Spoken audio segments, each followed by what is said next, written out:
I believe, put before you the dichotomy that we find in the Shi'i leadership in Iraq between those who are fundamentally apolitical, who represent maybe the traditional majority, and those who, on the contrary, espouse some form of political activism.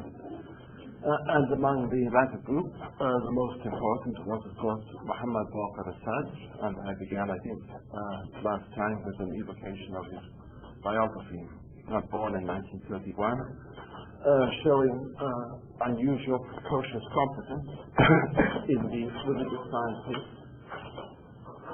and even beginning to write on religious philosophical topics in his teens. The important turning in the career of Muhammad Baqir as-Sadr came shortly before the overthrow of the Iraqi monarchy in 1958. In the year 1957, to be precise, in October 1957, Muhammad Baqir as-Sadr established a party called the as-Sadr.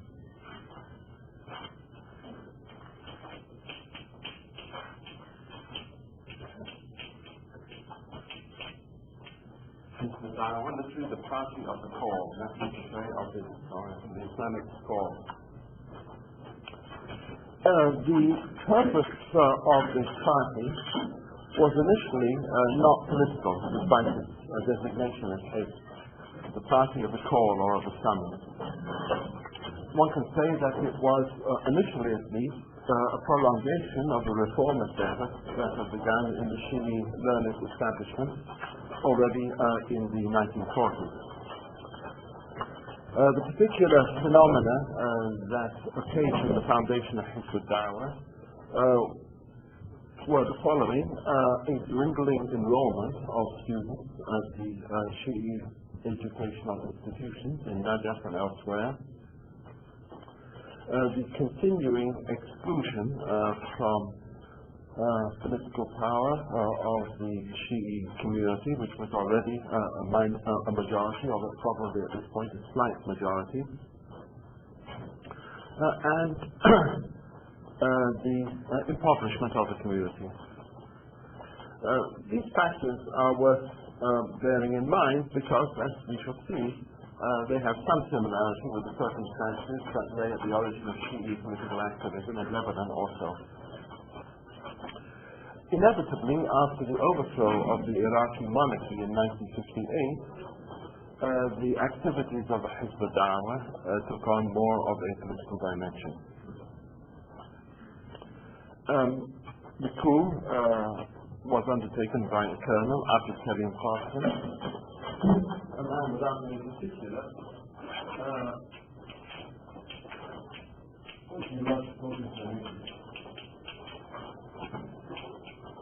but because the popular base of the military coup was relatively narrow, he found himself almost inevitably in alliance with leftist and communist forces. In 1963, he was overthrown by a Ba'athist coup. The Ba'ath Party, which was already encountered in the Syrian version, now faces also the Iraqi scene. Of Paris, Abdul Karim Qasim, he was killed, dragged through the streets, and the Ba'ath regime comes briefly to power, engaging in a purge also of the Iraqi Communist Party, which had been close to Abdul Karim Qasim. This first Ba'athist coup definitely bears traces of CIA involvement. Then, after a brief Ba'athist interlude, two brothers come to power in Iraq, both named Arif, that is to say their second name is Arif. These two brothers are of military background, but ruled Iraq in relatively benign fashion. One cannot speak of a representative form of government, but measured by the standards of the day and the region, their rule was relatively benign.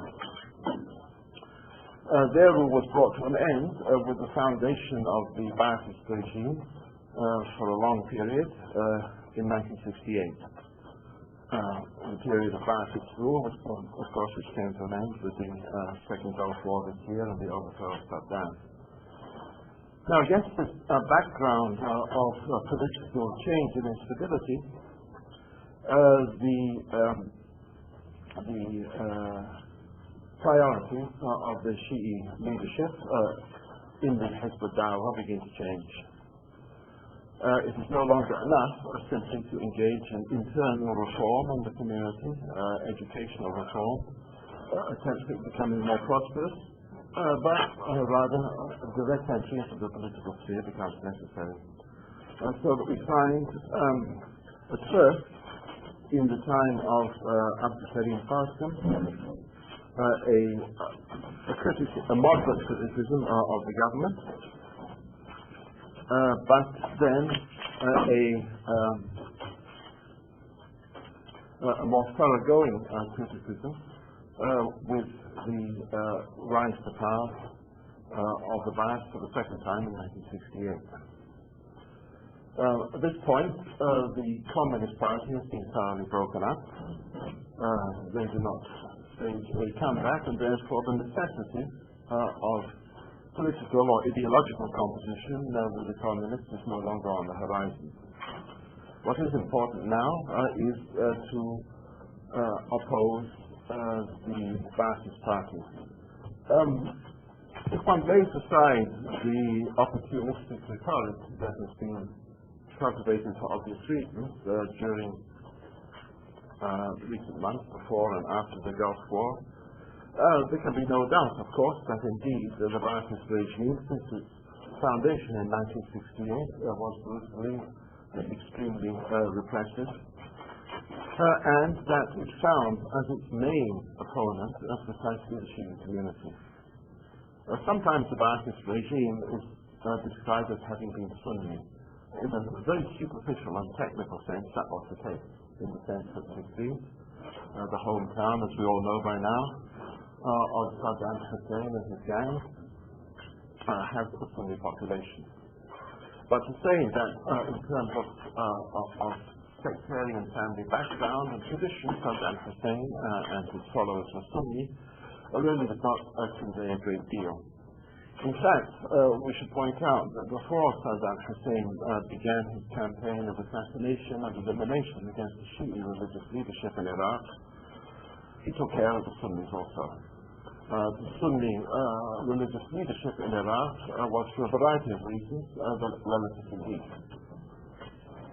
There was, as I think I've already mentioned, a small and rather ineffective branch of the Muslim Brotherhood in Iraq, and very quickly those of them that survived the campaign of killing undertaken by the Ba'ath Party went into exile in Saudi Arabia, like many of their Egyptian and Syrian counterparts. So it should not be thought that in any sense the regime of Saddam was Sunni in a religious sense or even in a sectarian sense, because in fact a number of Shi'is, which was demographically inevitable, did indeed enter the party and enter the army and even attain relatively high posts within the army. It cannot be forgotten that when during the long years, the 8 years of the Iran-Iraq war, the great majority of the soldiers fighting in the Iraqi army were themselves Shi'i. So it was not a Sunni-Shi'i war in terms of the composition of the two warring armies. But after we've made these qualifications, it remains true that the principal bar to the consolidation of the Ba'athist dictatorship was the Shi'i community with its religious leadership. Here, there is another remark which is of relevance, which probably I made in connection with Iran, but it can be usefully reiterated now. Why is it that we see in Shiite countries or in Shiite communities a more lasting role in politics than we do for the Sunni ulama in Sunni countries? Why is it, for example, that here we have in Iraq a political party, an Islamic movement, the Hizb al-Dawah, founded by a religious scholar, whereas, shall we say, the Muslim Brotherhood in Egypt was founded by a lay figure, not a member of the ulama. And for this there are, of course, a variety of reasons. The most important being the identification between the Sunni ulama and the state in most Sunni countries, and at the very least, the distance between the ulama and the state in Shiite countries or communities. But also let us remember that there is implicit in the very doctrinal structure of Shiism a relationship of obedience between the ordinary believer and the religious scholar. You'll remember, I hope, the whole question of taqlid, whereby the believer, the Shiite believer, is obliged to select for his guidance in all matters pertaining to religion and also everyday life a senior religious scholar whose edicts he will follow. This mechanism, which is built into the very structure of Shiism as an Islamic tradition, is absent from Sunni Islam. This I've already mentioned. One thing which I probably forgot to mention is the question of the payment of the tax known as zakat and the additional, which is common for all Muslims,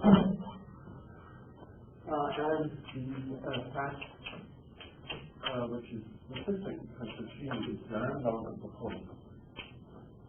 Now the zakat is of course one of the fundamental duties, devotional duties of all Muslims, the payment of zakat, a certain percentage of certain types of property.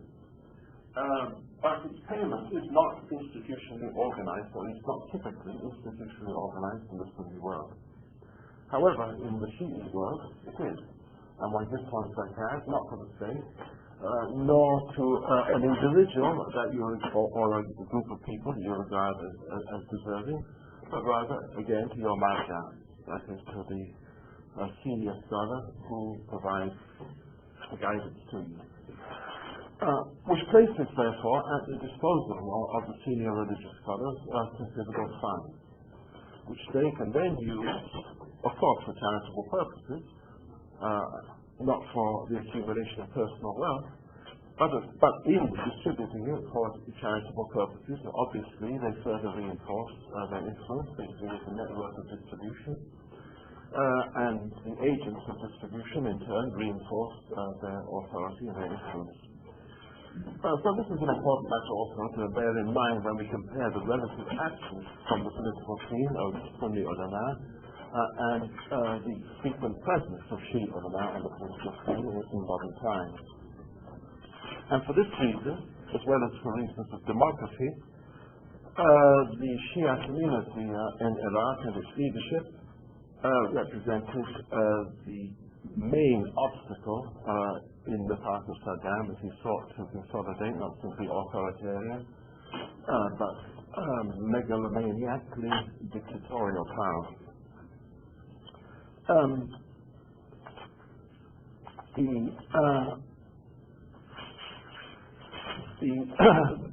What should we say, the substance of the Shia opposition also was ideological. If we return now to the person of Muhammad Baqir, the founding figure of Hizb al-Dawah, we see that in addition to his composition of traditional religious works on Islamic law and so forth, he also authored books that sought to address themselves to specific concerns of the age. His most important, his most significant works are respectively entitled Our Philosophy and Our Economics. Our Philosophy, Our Economics. Our Philosophy has been well translated into English. Our Economics I do not think has been translated, at least not in full. But notice the title of these two books. On the one hand, philosophy, i.e. a clarification of the fundamentals of the Islamic worldview as we perceive them. It was, in part, a refutation of competing worldviews. The worldview of Marxism, which at the time of the composition of the book was still viewed by some people in the Muslim world and elsewhere as a viable option, and also a refutation of the tendencies of Western liberal democracy. Economics, likewise. There too, what he views as the Islamic alternative is established in part by a refutation of the two competing schemes of Marxism and communism. And our there, in the title of both books, is of course significant. That is to say, this is what we as Muslims ought to engage with. Not the competing imported schemes of the communist or the capitalist world.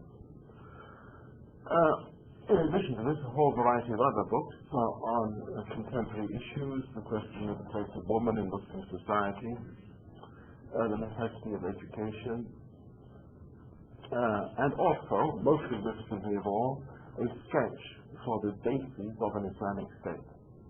It should not be forgotten that Muhammad Baqir as-Sadr had as his main sphere of activity, his main place of activity, Najaf. In other words, he was contemporary in Najaf with Imam Khomeini. And the two men had, as you will have deduced by now, a great deal in common, as well as being, of course, personally acquainted. That does not mean to say that they were in complete agreement on every matter, particularly the precise mechanics of an Islamic state. Once the constitution was promulgated in Iran, Muhammad Baqir as-Sadr wrote a series of brief promises on that constitution, criticizing certain aspects of it. However, what was certain is that the plan of the Hizb al-Dawah, headed by Muhammad Baqir as-Sadr, was for the foundation of an Islamic state, in which the Sharia would be the law, and in which the ulama, the religious scholars, would play a leading role.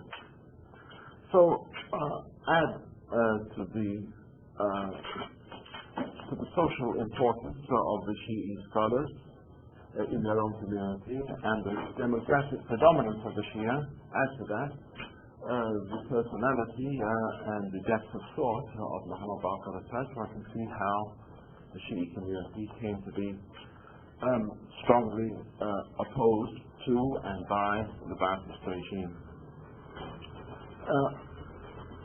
The first clash of significance came in 1969 when the Ba'athists attempted to put up posters in Najaf proclaiming their own political ideology. The ideology being kind of a threefold slogan: unity, socialism, Arab nationalism. Unity, socialism, Arab nationalism. وحدة اشتراكية قومية عربية. The three together. I recall when I went to the city of Khorramshahr in Iran after its liberation from the Iraqi forces, that very appropriately the slogan of the Ba'ath Party was written on the walls in many of the ruined parts of the city. This invasion of Najaf with its slogan led to the first clash. And the following year, in fact, the first member of the party was arrested and executed in 1970. In 1974, 5 more senior members of the Hizb al-Dawah were executed. And in February 1977, mass demonstrations took place in Karbala on the occasion of Ashura, the 10th day of Ashura, the anniversary of the martyrdom of Imam Hussein, which is, of course, a significant day of not only devotional significance, but also with profound political reverberations. As one can see, consistently in Iran, Iraq, and Lebanon, on all various occasions. These mass demonstrations in February 1977 were met with attempted repression by the Baqir regime.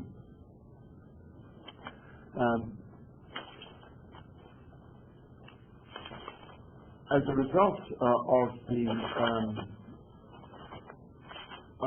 growing clash, a fatwa was issued in June of 1979 by Muhammad Baqir as-Sadr proclaiming membership in the Ba'ath Party to be haram. June 1979. By this time, of course, the revolution had triumphed in Iran. February 1979, to see the triumph of the revolution in Iran, the exploitation of the vast elements of the Shah's regime. And needless to say, this earth-shaking event immediately next door in Iran gave considerable hope to the Shia population of Iraq that it might somehow duplicate the triumph that had taken place in Iran. Probably expressing this excitement and revolutionary optimism, Muhammad Baqir as-Sadr issued this fatwa making membership in the Ba'ath Party haram, religiously forbidden, sin.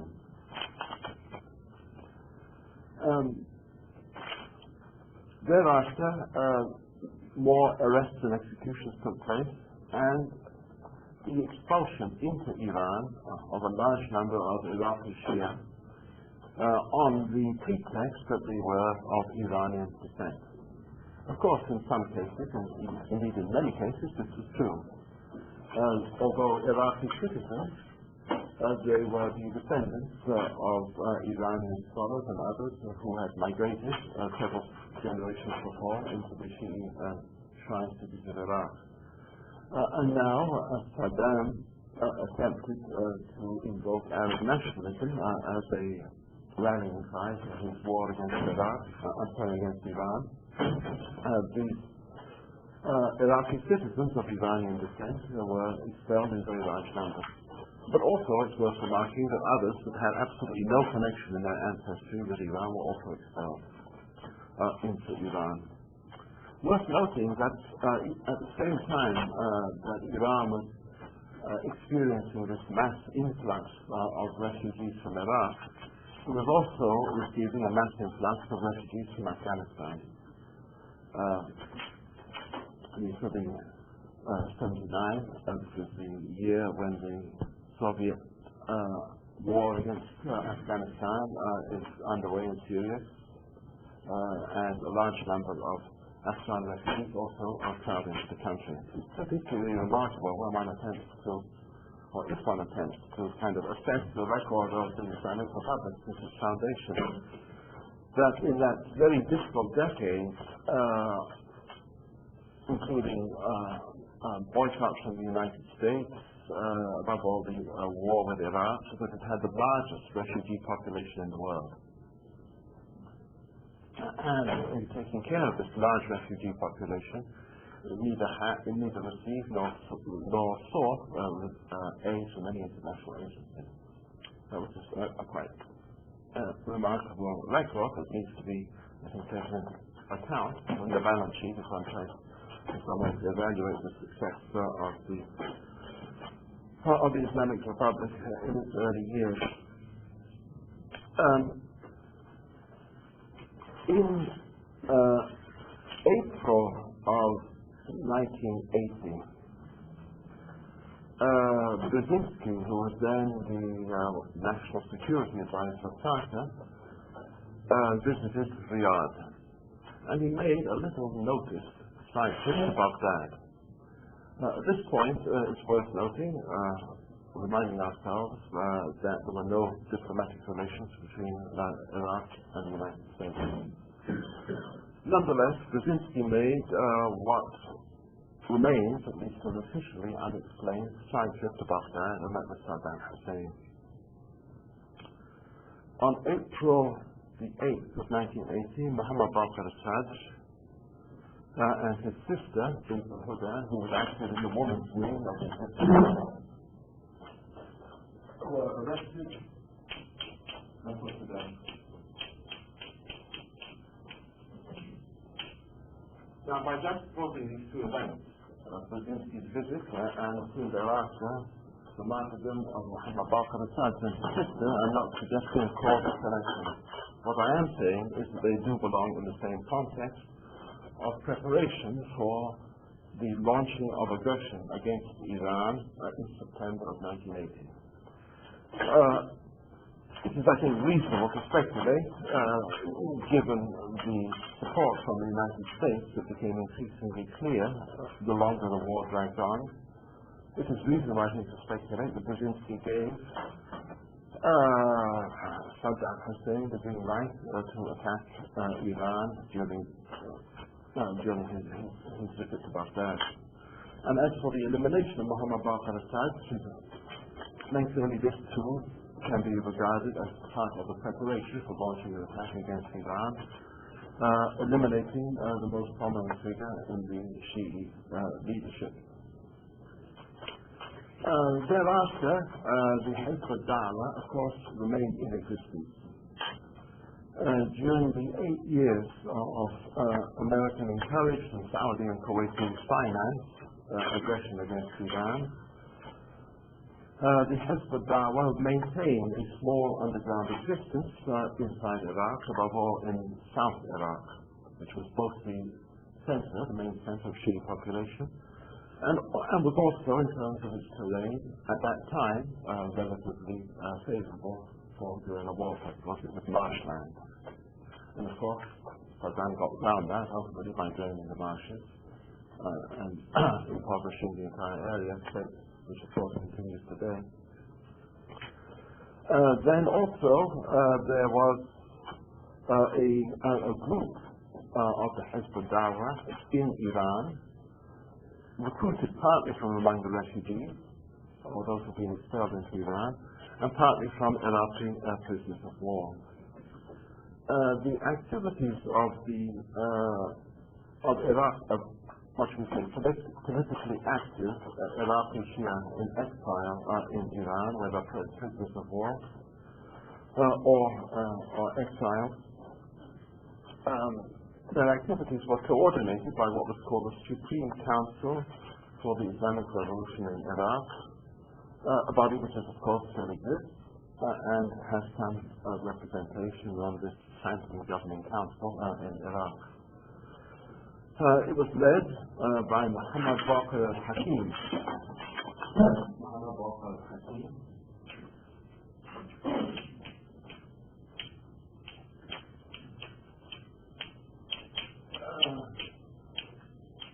not to be confused with Muhammad Baqir al-Sadr. Muhammad Baqir al-Hakim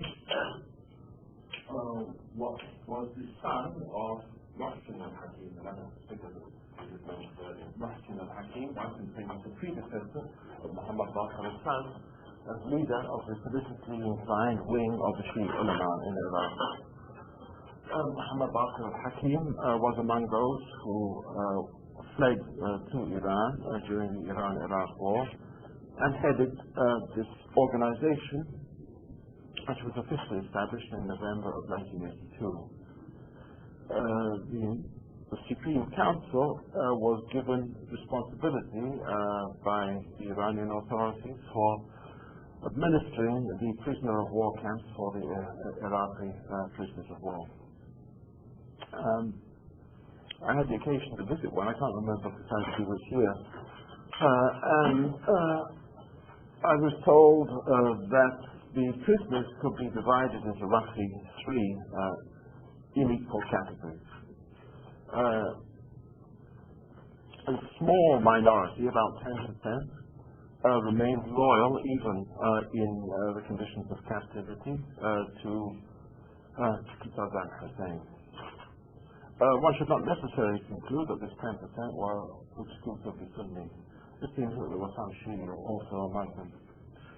Then maybe twice that number, about 20%, who favored actively the political cause of Hizb ut-Dawah, i.e. the erection of an Islamic Republic in Iraq, and who therefore were prepared to fight actively on the Iranian side in the Iran-Iraq war. And then the vast mass in between that was simply concerned with survival, not surprising under the circumstances. From the exiles and from this 20% minority of the prisoners of war, there emerged also an armed battalion, the so-called Badr battalion, which entered Iraq in the aftermath of the Second Gulf War, not just this year. However, we have to go back to the first Gulf War, and the Shi'i uprising of March 1991 that followed upon it, which is known as the Intifada. It's a word which is commonly connected with the two Palestinian uprisings against foreign occupation and oppression, Intifada. In Iraq also, we have in 1991, an Intifada, the Shia uprising. The role of either the Hizb ut-Dawah or of the religious scholars in general in the Intifada is unclear. It seems to have been a spontaneous uprising with only locally exercised leadership, very little, if any, national coordination. We cannot really point to any significant entry into Iraq from Iran of the Iraqi exiles there. We know, of course, how this Intifada ended with slaughter and massacre, courtesy of Bush the father. Why? Because at the close of the Gulf War, when the ceasefire was signed, it is true that the use of fixed-wing aircraft by the Iraqi government in the south was forbidden. On the other hand, helicopter gunships, no problem. And of course, helicopter gunships are infinitely more suitable to the suppression of civil disturbance and uprising than are fixed-wing gunships. Fixed-wing airplanes, although of course the Zionists regularly use them against men, women and children in Gaza, but that's a different question. Just in terms of general military efficiency, obviously a military gunship can get close to the ground is good for wiping out large numbers of people at the same time. And this was thoughtfully excluded from the ban on military activity by the United States at the end of the first Gulf War, with the result of a massive suppression and killing in the Shia population. As to why this exception was made, in other words, why? I think we can go beyond speculation and suspicion, say that there's a deliberate, the fact, always, of course, you have to make room for stupidity and short-sightedness when evaluating any governmental decision by any government. That's true. But nonetheless, I think under the circumstances, we can be pretty confident that the United States administration at the time realized what would happen once this exception was made. So the question is why? There are a variety of possible explanations, but above all, the fear, probably justified fear, that if in the aftermath of Saddam Hussein, a Shi'i-oriented Islamic Republic had come into being, this would have massively strengthened the strategic position of Iran in the Middle East. In other words, what Iran had been unable to do in the war between 1980 and 1988, the overthrow of Saddam Hussein, and the replacement of it by an Islamic Republic would have been accomplished by the United States on behalf of Iran.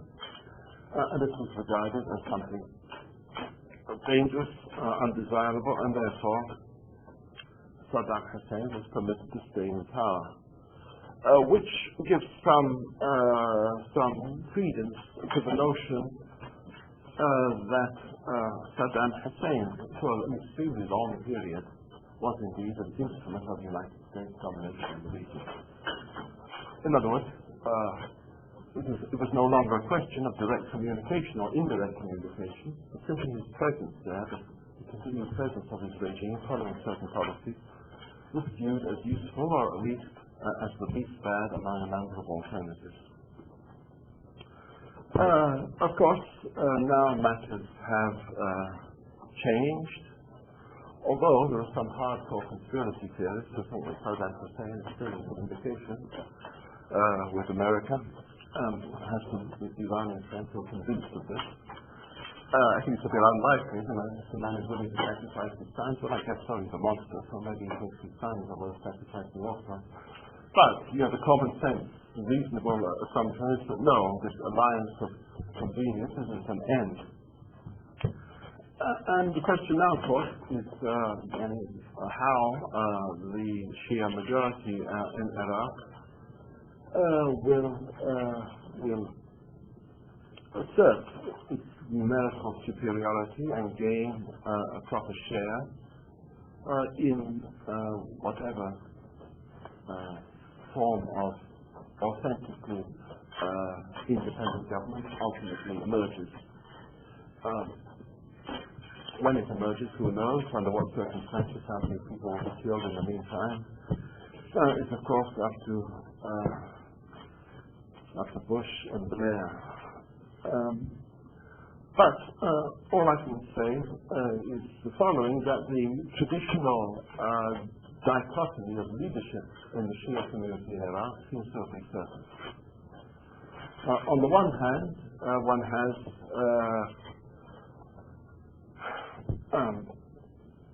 aged religious scholars sitting in seclusion in Najaf, saying next to nothing.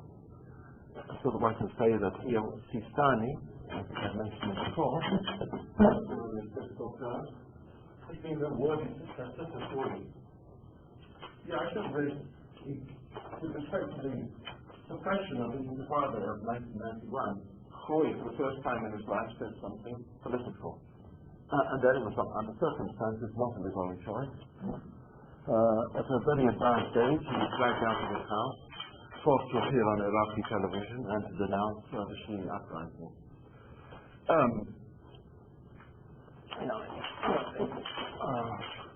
A rather shameful end for his career. The sole political pronouncement he made under coercion, and no doubt not reflecting his true feelings.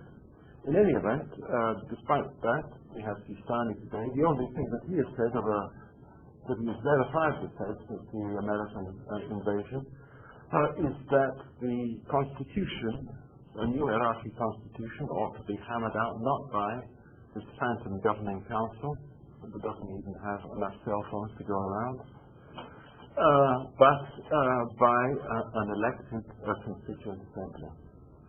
And of course, America, when I say America, I mean of course the governing circles, or the circles that govern the governing circles. They don't want this to happen. Why? Because a clear, religiously oriented Shi'i majority would emerge, which would not necessarily replicate the Islamic Republic of Iran, but would be also, in many significant ways, similar to it. It would certainly not be a pro-American, pro-Israeli entity. So one could not deny utility and intelligence to the single initiative that has been undertaken by Sistani. On the other hand, the political wing of the Shi'i leadership in Iraq since the overthrow of Saddam Hussein is led by another member of the Sadr family, Muqtada as-Sadr.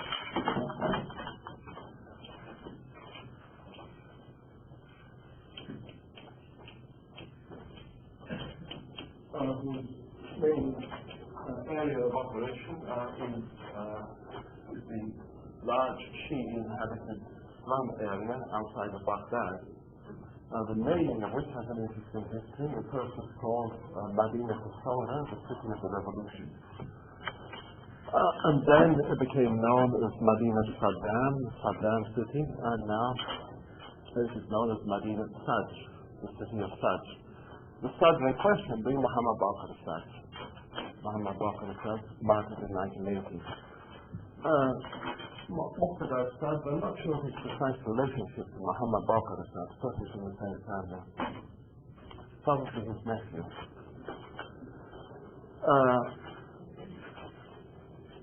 As is constantly reiterated in the American press, lacks seniority in the religious hierarchy. People don't listen to him, therefore don't be worried.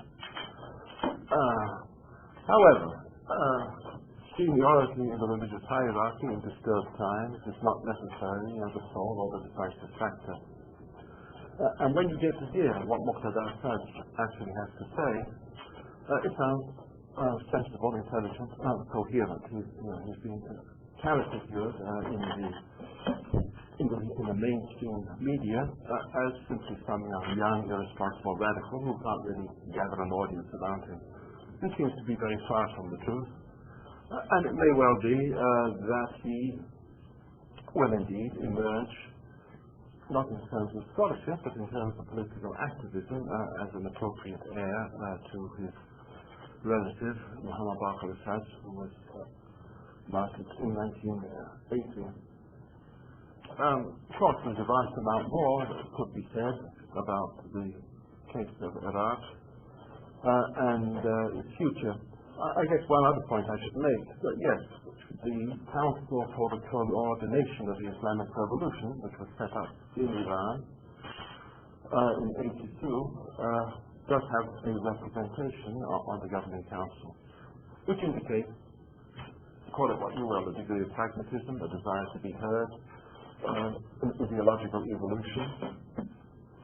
But Muhammad Baqir al-Hakim was, of course, assassinated in a massive car bombing in Najaf a few months ago, the origins of which are uncertain. I mean, like many other things that are happening in the Middle East today, I mean, who knows who is doing what to whom, for what purpose.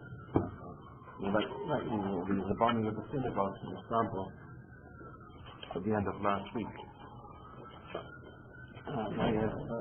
Irrational as well as a criminal act. I mean, what's going on? Who is doing it? For what purpose?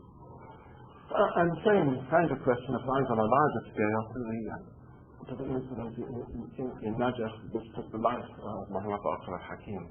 One thing I think that is disturbing is that one cannot lay it at the door of Muqtada as-Sadr and the activist wing of the Shia leadership.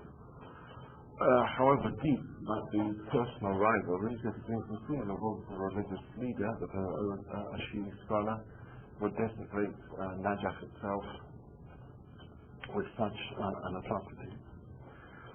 Anyhow, the Shia are and will remain, of course, a very important quantity in the political future of Iraq. It's quiescent now in military terms, in other words, not showing the same degree of military resistance to the occupation as the celebrated Sunni Triangle. This may be because people are organizing, biding their time, laying a rational plan, taking all contingencies into consideration, unlike these sort of freelancers that are engaging in operations in places like Fallujah.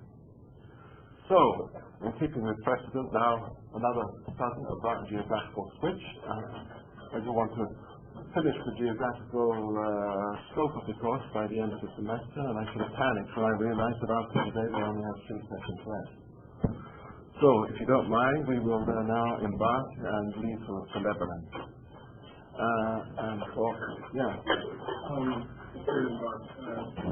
How relevant is Dawah these days?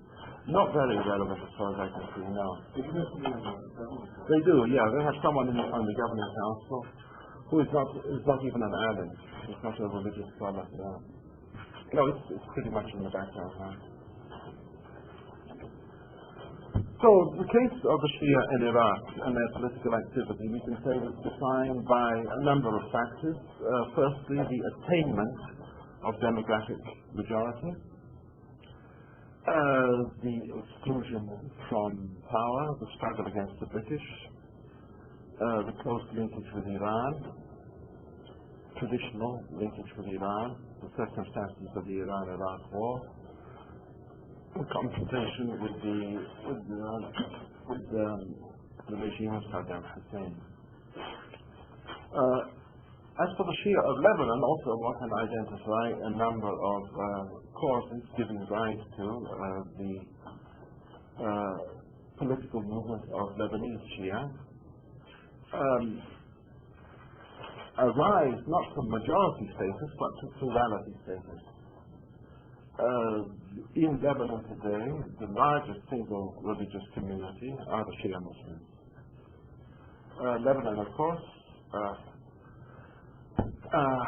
originated, at least its present-day frontiers originated in the aftermath of the First World War, and contained within its borders were a variety of Christian and Muslim communities, as well as a small Jewish community. The dominant Christian community was and is the Maronite community.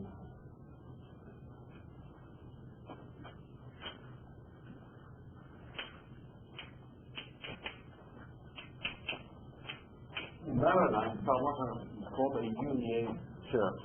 That is to say, they are subordinate to the Vatican. They recognize the supremacy of the Pope.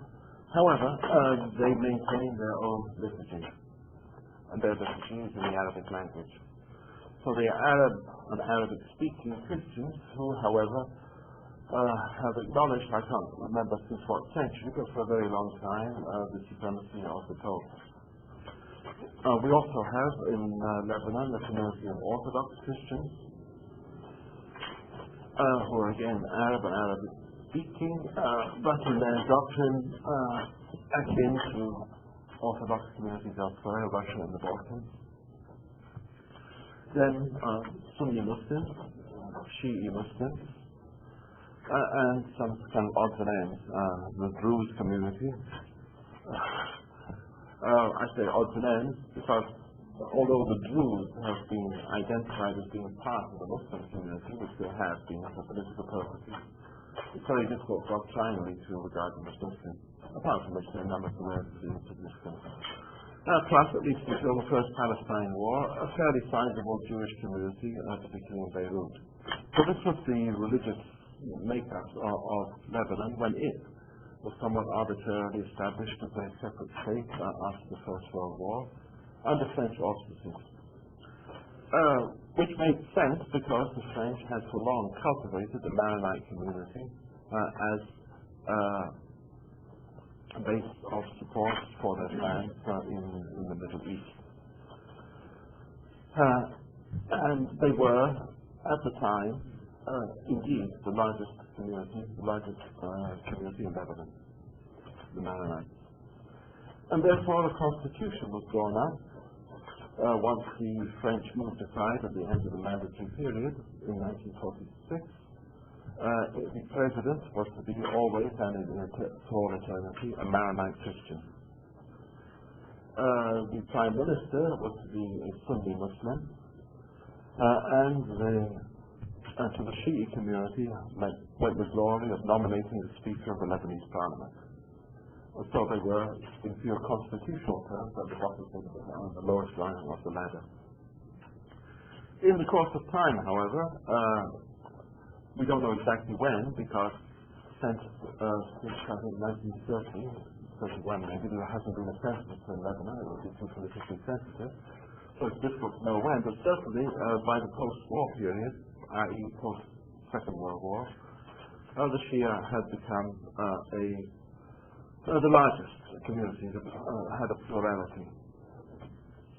And this obviously was no longer constant with their subordinate political position, and also with their relative impoverishment. Here we see a parallel with Iraq, with the Shia in Iraq. The Shia in Iraq, in the south in particular, with the exception of a few rich businessmen, were impoverished. They did not rise to the level of average national prosperity. So too in Lebanon. And if there are so many Lebanese shopkeepers, traders abroad in areas that range from Latin America to West Africa, it is because of a pattern of migration. It goes back to the 19th century, which continued in the 20th century also. Lebanese traders and shopkeepers, some of whom became quite prosperous in the places to which they migrated, are for the most part Shi'i in origin. Add to this the factor growing in importance of the confrontation with Israel. There have been essentially two movements of Shia in Lebanon. As a result of this complex of factors, the movement known as Harakat al-Mahrumin, the organization or the movement of the deprived. Harakat al-Mahrumin, movement of the deprived.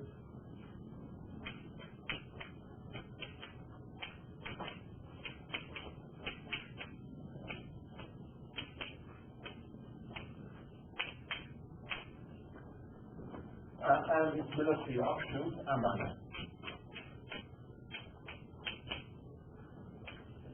Aman, of course, is a word in Arabic meaning hope. But I write it in capital letters because it is also an acronym of three words in Arabic, meaning the brigades of the Lebanese resistance, Afwaj, al-Muqawamat, and Lebananiya. Now, the founding figure behind Harakat al-Mahrumin, and to a lesser degree Aman, was yet another Sadr, Musa Sadr.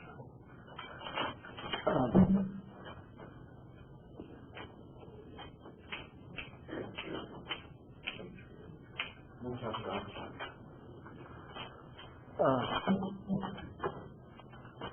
We've now encountered Sadrs in Iran, Iraq, and Lebanon, and indeed they are all interconnected.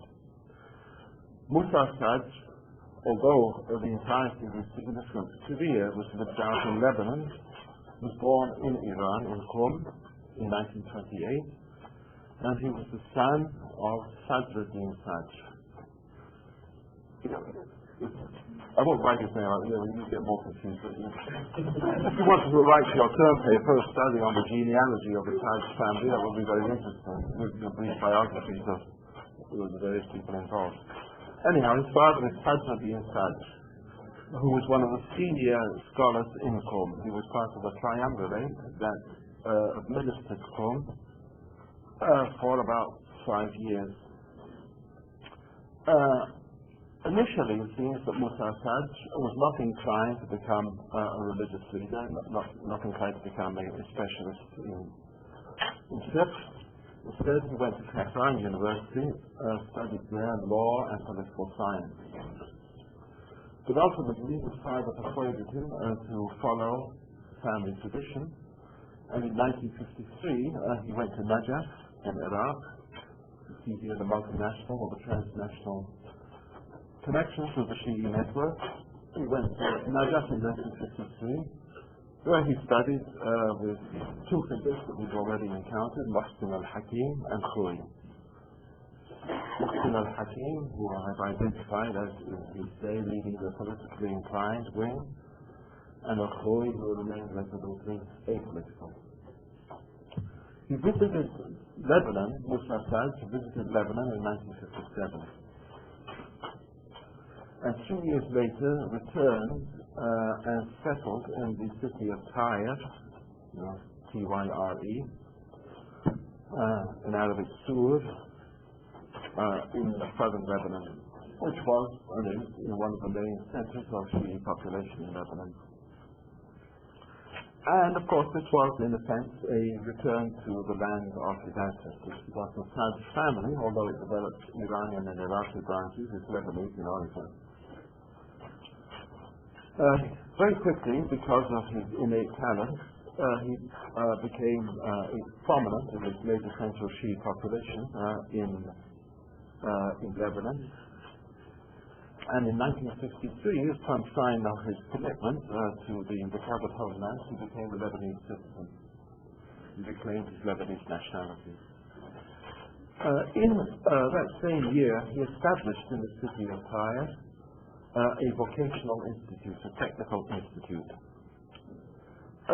which gives an interesting indication of his imagination and of the purposes that he was pursuing. He didn't set up one more madrasa, but instead a technical institute or a vocational institute, which was designed to mobilize the community, to permit the Shia to enter into the job market as engineers, technology, people conversant with various forms of technology. And his main assistant in this project was the late Mustafa Shamran. Mustafa Shamran,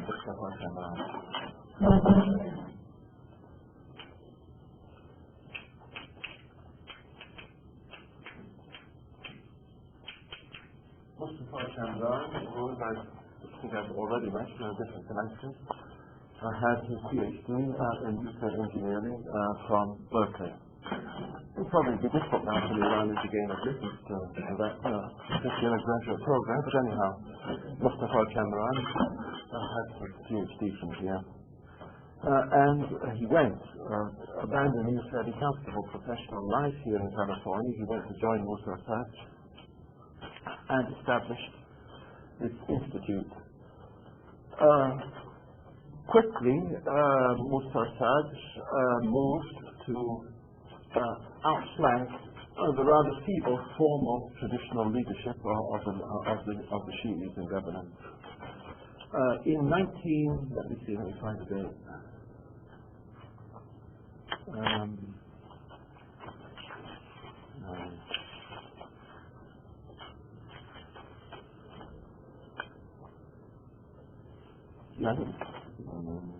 In 1967,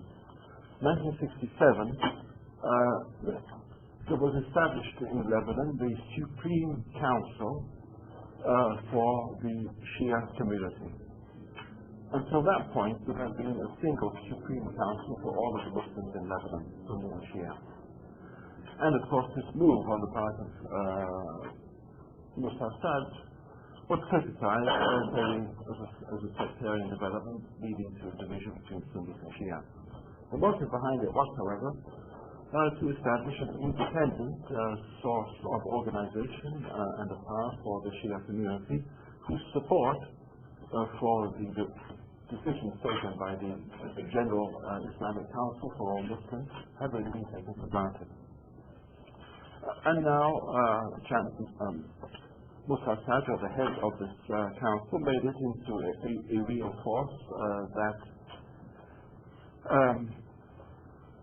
was able to articulate the demands of the Lebanese Shia.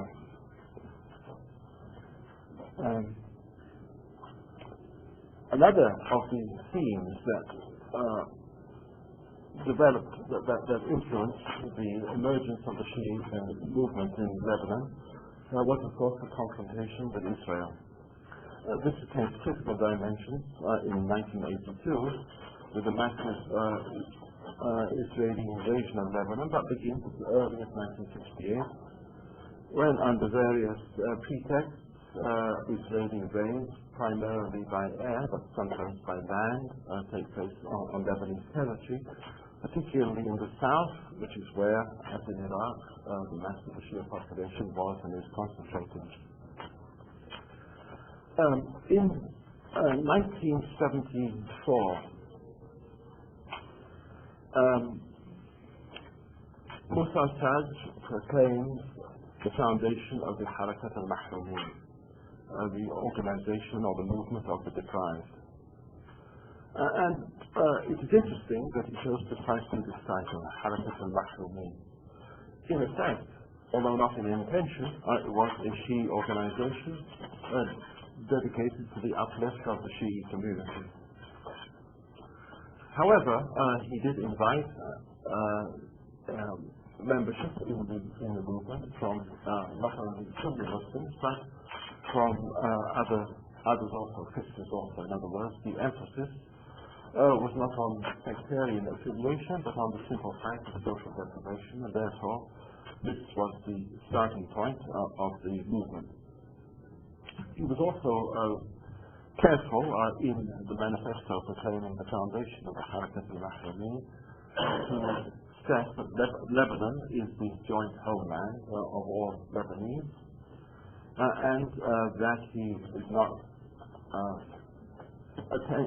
attempting to move in the direction of the foundation of an Islamic state or a state in which Muslims will be even privileged above other communities. While attempting to bolster the self-esteem and the negotiating power of the Shia, he also, in fact, had contacts with the Maronite leadership. He is said to have been the first Shi'i leader to go and visit the Maronite patriarch. Despite this orientation and definition of his movement, of course, in 1975, the Lebanese Civil War breaks out, in which, of course, there was a vast amount of foreign interference on all hands, changing alliances, above all by Syria, which manipulated the conflict to its own benefit. However, once one sets aside those qualifications, it has to be faced that it was, by and large, a war of Christian persistence. A war that had as its main purpose breaking the Maronite monopoly on power and privilege. And in this war, we find the Harakat al-Mahrumin putting forth its military offshoot, Amal, the Afwaj al-Muqawamat al-Lebaniyya. There was no direct linkage between as-Sadr and the Afwaj al-Muqawamat al-Lebaniyya. He seems to have been too fastidious a person in his personal habits to get involved in military activity. As an excellent speaker and a sharp dresser, but one would not see him in fatigue. And therefore, there is a certain, one cannot say that there is a straightforward line of command leading from Muslim sides through Harakat al-Mahrumin to Amal.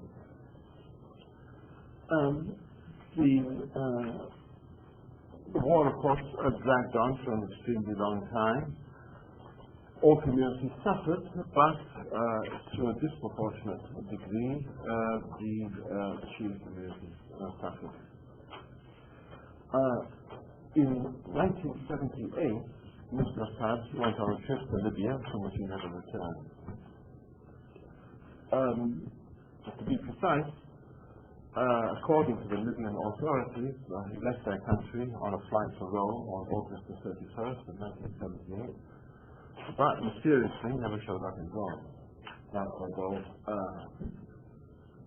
the flight on which he was supposedly booked did not show his name on the passenger list, he never checked in any baggage. The obvious conclusion is that, for reasons that to this day remain a mystery, he was assassinated, eliminated by Colonel Gaddafi. Very difficult to know why.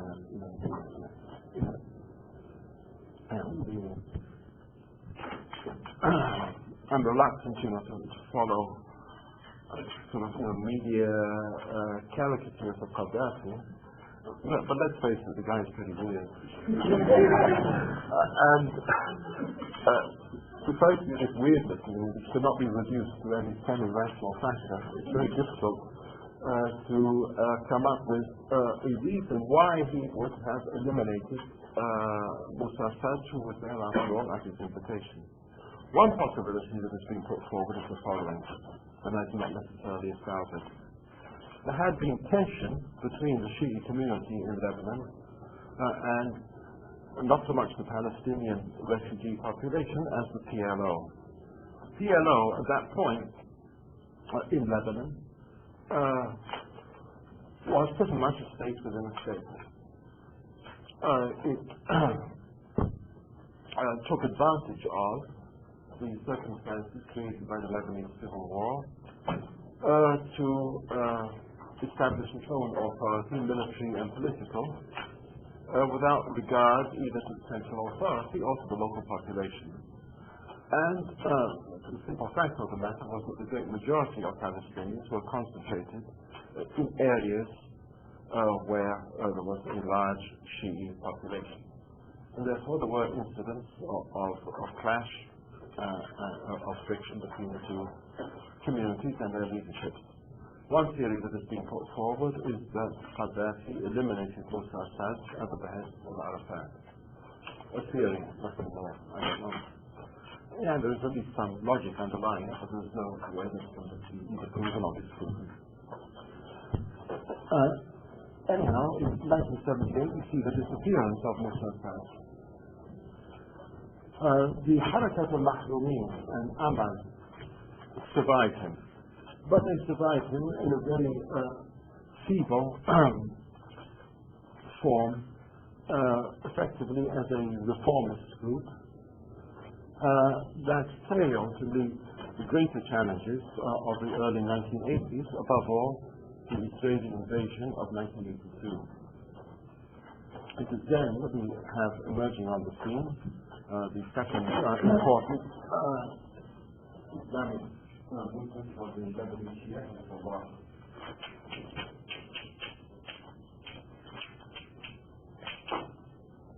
Hezbollah is a proper Quranic term for the party of Allah. They are mentioned in verse 56 of chapter 5 of the Quran, Hezbollah, as being those to whom Allah will grant victory. And elsewhere in the Quran we find the contrasting expression, Hizb al-Shaytan, the party of Satan. Well, clearly, in the Quran, the word Hizb, although it is the same that is used in modern Arabic to designate a political party, does not have that sense. Obviously, the Quranic revelation did not come at a time when people were organized these political parties. So what is meant is an organized group of believers dedicated to divinely approved or ordained purposes. Although in the course of time, it's true to say that Hezbollah does indeed become a political party, among other things, contesting parliamentary elections, winning seats in the Lebanese parliament, and so forth. But the original sense is a Quranic sense of this term, Hezbollah. For its origin, we have definitely to go to the Zionist invasion of Lebanon in 1982, which was, of course, one more humanitarian enterprise of Mr. Sharon, who was already in the business of butchery and aggression then, and of course I think for several decades earlier. But the biography of this maniac is not our principal concern now.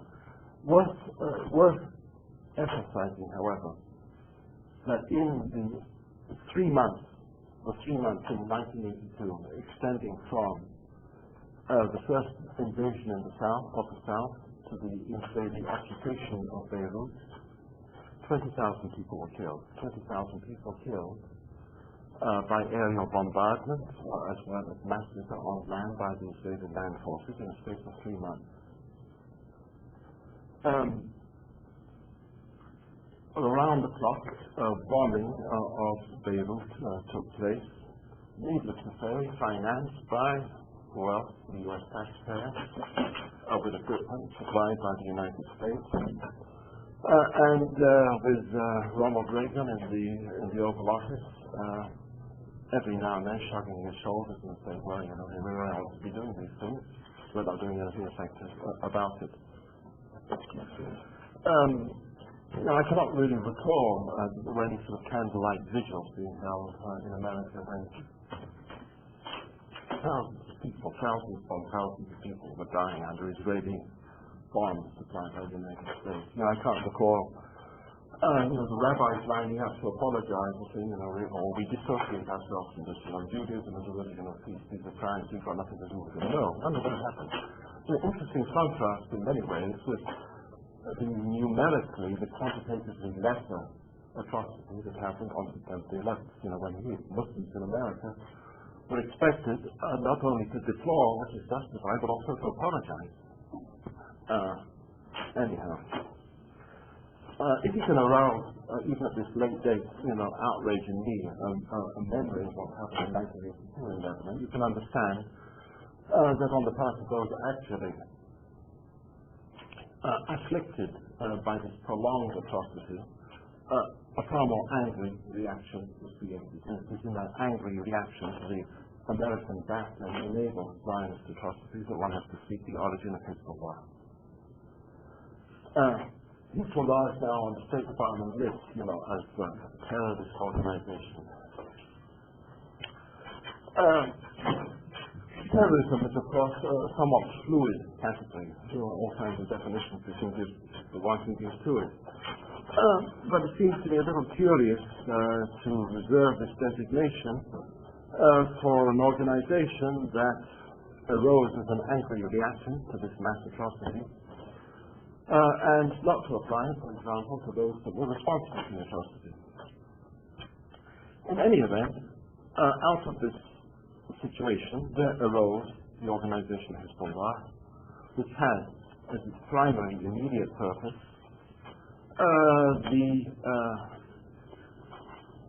defeat of the Zionist operation, and of course, equally important, the American backing for it. Hezbollah first emerges on the scene in earnest in April of 1983 with the bombing of an annex of the United States Embassy that housed the operational headquarters for the CIA for the entirety of the Middle East. This was followed in October of the same year by the bombing of the Marine barracks, in which 241 Marines were killed. These bombings were the earliest instances, the earliest significant instances, maybe the earliest instance at all of what has come to be known as the suicide bombing.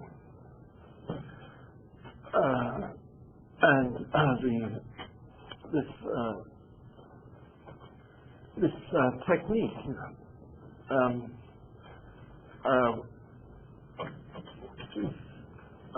can, of course, be designated in another fashion. The word that is used by either Hezbollah or now by Hamas or Jihad Islamic in Palestine for these operations is, of course, not a suicide bombing, because a suicide arises as the result of despair, as the object. To engage in an activity in which one knows one's life will be lost is not necessarily suicide if that activity is accompanied by the infliction of damage on an enemy.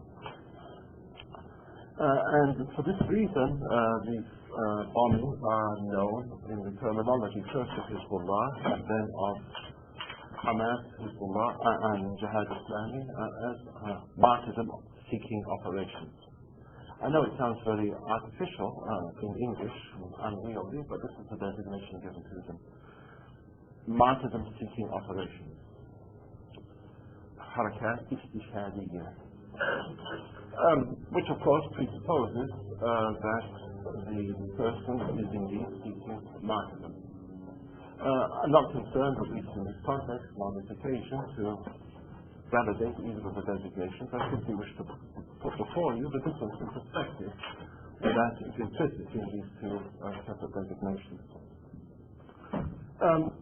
It should be emphasized also that not only had the United States enabled, permitted to finance the Israeli offensive, but also that in its aftermath, a Maronite government had concluded, in the absence of any constitutional procedure, a peace treaty with Israel.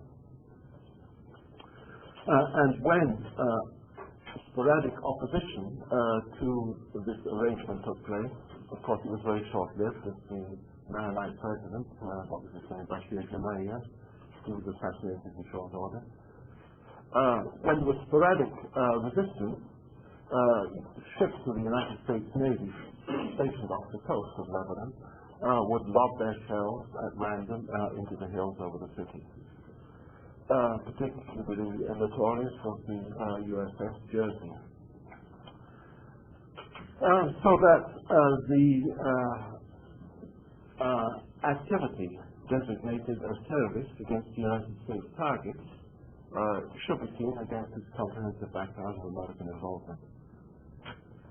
Then, of course, it is true that there took place miscellaneous kidnappings, hijackings, and so forth, which one can say in general are the tactics of the disenfranchised, those who do not have at their disposal a conveniently supplied and replenished arsenal from the United States or other sources. The term comes, of course, with the formation of Hezbollah as a serious fighting force dedicated to the expulsion of the Zionist occupation from the entirety of Lebanon. After Beirut was made uncomfortable for the occupiers, the United States withdrew, and the Israelis withdrew to a so-called security zone in the south, along the border with the northern part of occupied Palestine. And there, they established not only their own military presence, but something called the South Lebanese Army, which was officered primarily by Maronite Christians. Although it cannot be denied that some Shia were also recruited and joined the army, for no other reason, because they had no other source of income under the circumstances. A curious but nonetheless significant note is that within the so-called Israeli security zone, Jerry Falwell established a broadcasting station. Disseminating his peculiar understanding of Christianity across the Middle East in Arabic. An early harbinger of the present alliance, you might say, between Falwell and his particular brand of what he alleges to be Christianity, and the neo-Likud who exercise some vast influence on present policy. An interesting sidelight that precisely in this area of occupied Lebanon under Israeli patronage, we have a Christian evangelist establishing his broadcasting station. But of course, this was not the most significant institution on their territory. More significant was the torture camps, the prisons set up, staffed by the Israelis, all in the hope of destroying the Muslim resistance. In fact, of course, as we know, the resistance with training and equipment from the Islamic Republic became a very effective fighting force. And in May of 2000, succeeded in purging, cleansing, purifying Lebanon of all trace of the Zionist occupation, with the exception of a small disputed territory known as the Shabbat France, which is still under Zionist occupation. This, of course, is an extremely significant event. Removing the Zionists from this area, and the means whereby it was established also extremely significant. It was done not by a government. It was not done by a government. All of the Arab governments, what can one say about them? One could say all kinds of things about them, and none of them will be complimentary. Not by the Arab government, but by a single one of them, nor even by a combination of them. It was done by a group. And the group motivated by two things, by their religious beliefs, and by their willingness, indeed their eagerness to earn the rank of martyrdom. Now you may argue about so-called suicide bombings that necessarily are indiscriminate in their effects, whether that is a true martyrdom or not. However, one cannot argue with an attack upon, shall we say, an Israeli military convoy, an Israeli military camp in South Lebanon, in which the attackers lose their lives as well as spending their victims to a certain destination as well. This very clearly represents in the worldview of Islam, martyrdom at the highest time. And it is therefore of continuing significance for the ongoing confrontation with Zionism and Palestine itself, that this victory, this expulsion of the Zionists was accomplished by a group with a strong religious motivation, and by a group ready, anxious to attain the rank of martyrdom and unafraid. If a man is not afraid of death, then what can you do? Not a great deal. And if you have an organized group of people unafraid of death, people welcoming it, then clearly they become a fighting force that is able to effectively confront even a sophisticated, a well-financed, well-armed group such as the grossly misnamed Israeli Defense Forces. Of course, the matter of Hezbollah continues. Hezbollah is dedicated not simply to the evacuation of Zionists from Lebanon, the goal that has now been achieved, but to the ultimate elimination of Israel, which it regards as being an illegitimate formation, and the elimination of which is an Islamic duty, not dependent upon or bound by any agreement contracted by states. So that provides the perfect transition to the case of Palestine, which I will deal with on Tuesday.